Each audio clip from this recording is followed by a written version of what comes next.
राव इंद्रजीत को सीएम बनाए पार्टी में साथ हूं, मुझे खुशी होगी, ये कहा है कैबिनेट मंत्री और राव इंद्रजीत सिंह को राजनीतिक धुर विरोधी राव नरबीर सिंह ने। लेकिन साथ साथ सुना भी गए, सीधा प्रहार किया।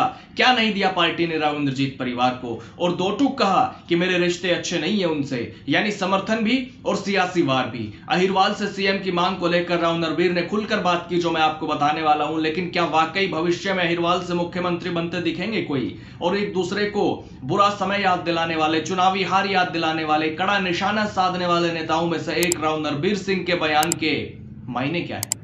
दोस्तों नमस्कार, मैं आपका यार जतिन पत्रकार। हरियाणा के कैबिनेट मंत्री राव नरबीर सिंह ने अपने राजनीतिक धुर विरोधी राव इंद्रजीत के प्रति नरमी भी दिखाई और प्रहार भी किया, जो मैं आपको अभी बताने वाला हूं। क्योंकि अलग अलग राजनीतिक राहें और दोनों एक दूसरे के एंटी, सब कुछ जग जाहिर है। लेकिन इसके बावजूद राव नरबीर ने ऐसा बयान दिया है जिसकी चारों तरफ चर्चा हो रही है। और इस बयान के मायने क्या है, तो सबसे पहले राव नरबीर का बयान मैं आपको बताता हूं। तो एक पॉडकास्ट में कैबिनेट मंत्री राव नरबीर ने दो टूक कहा कि राव इंद्रजीत से मेरे रिश्ते बढ़िया नहीं है, लेकिन राव इंद्रजीत उम्र में, कद में, हैसियत में, एजुकेशन में, पैसे में मुझसे बड़े हैं। उन्होंने ये भी खुलकर कहा कि बात तो नहीं हुई लेकिन मुलाकात हो जाती है मंच पर, रैलियों में, और बयानबाजी को लेकर हम दोनों को किसी ने नहीं बुलाया, ये बिल्कुल गलत बात है। हम खुद ही समझदार हैं, लेकिन एक दूसरे पर निजी हमले अब नहीं करते। उन्होंने कहा कि राव इंद्रजीत परिवार को पार्टी ने क्या नहीं दिया। देश का पहला परिवार है जो पिता केंद्र में मंत्री है और बेटी हरियाणा में मंत्री है, स्टेट में मिनिस्टर है, और क्या चाहिए। उनका बहुत बड़ा नाम है, लेकिन क्या नहीं दिया बीजेपी ने? ज्यादा चर्चा मैं इस पर नहीं करूंगा, लेकिन बहुत कुछ दिया है बीजेपी ने। अहिरवाल की असली शान या पहचान राव इंद्रजीत परिवार नहीं है, ये गलत बात है, ये मैं नहीं मानता। ऐसी बात नहीं है, सबकी पहचान है, पार्टी की ज्यादा पहचान है। अहिरवाल में बीजेपी ज्यादा हावी है। उन्होंने ये भी कहा कि राव इंद्रजीत आई है बीजेपी में तो नरेंद्र मोदी की मीटिंग के बाद एक ऐसी ऐतिहासिक जनसभा हुई थी, उस समय राव इंद्रजीत थे ही नहीं। बीजेपी कैडर बेस्ड पार्टी है, उनका अपना जनाधार है। अगर पार्टी उनको सीएम बना देती है तो मुझे खुशी होगी, मुझे कोई परेशानी नहीं होगी। भले ही मेरी बात ना होती हो, लेकिन अहिरवाल से तो है, मुझे खुशी होगी।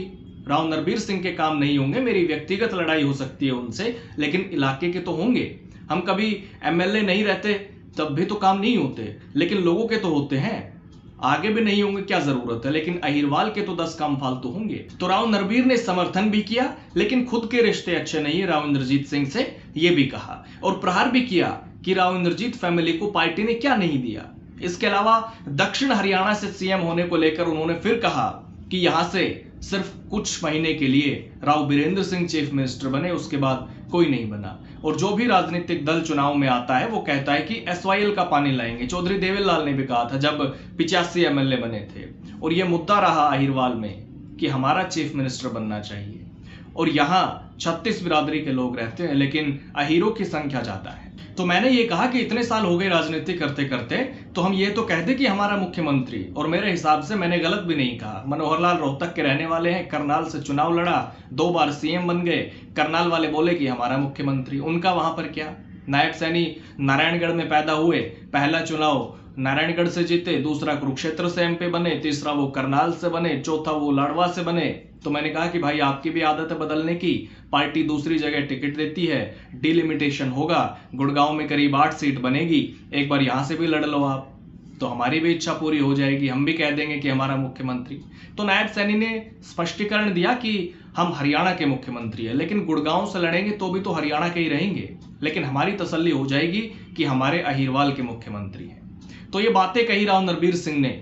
लेकिन सोचिए, कुछ समय पहले ही दोनों नेताओं के बीच किस कदर सियासी बयानबाजी हुई थी, राव नरबीर और राव इंद्रजीत के बीच। एक दूसरे को बुरा समय याद दिलाया गया था, खुद को बड़ा नेता दिखाने की कोशिश। राव इंद्रजीत ने राव नरबीर को चुनावी हार याद दिलाई, तो राव नरबीर ने भी साफ कहा कि मेरा तो राजनीतिक जीवन ही राव इंद्रजीत को हराकर शुरू हुआ था। तो एक ही पार्टी में है दोनों, और एक दूसरे के खिलाफ ऐसी निजी बयानबाजी से अलग संदेश भी जाने लगा था। हालांकि बाद में निजी हमले बंद हो गए, और राव नरबीर और राव इंद्रजीत के बीच वर्चस्व की जंग हमेशा से रही है। दोनों के बीच रिश्ते जग जाहिर है, राजनीतिक रिश्ते कैसे हैं सबको पता है, पूरा अहिरवाल इलाका जानता है। हालांकि अब राव नरबीर ने जो बयान दिए, जो मैंने अभी आपको बताए, उनमें नरमी तो है, लेकिन सियासी प्रहार भी है, अलग सियासी संदेश भी है। और निजी हमले क्या इसलिए नहीं हो रहे कि पार्टी की तरफ से कुछ कहा गया है? क्योंकि राव नरबीर ने यह भी कहा कि वो राव इंद्रजीत परिवार को पार्टी ने क्या नहीं दिया है, इस पर ज्यादा चर्चा वो नहीं करेंगे। तो दोनों का बड़ा नाम है अहिरवाल में और दोनों के बीच राजनीतिक जंग किसी से छुपी नहीं है। हालांकि फिलहाल निजी हमले से जरूर बच रहे हैं दोनों नेता। क्या इसके पीछे कोई पार्टी का संदेश है या फिर कोई और वजह, किसी रणनीति का हिस्सा? खैर, आपको क्या लगता है? अपनी राय आप जरूर दीजिएगा। हमेशा की तरह कमेंट बॉक्स के दरवाजे आज भी आपके लिए खुले हुए हैं। नमस्कार।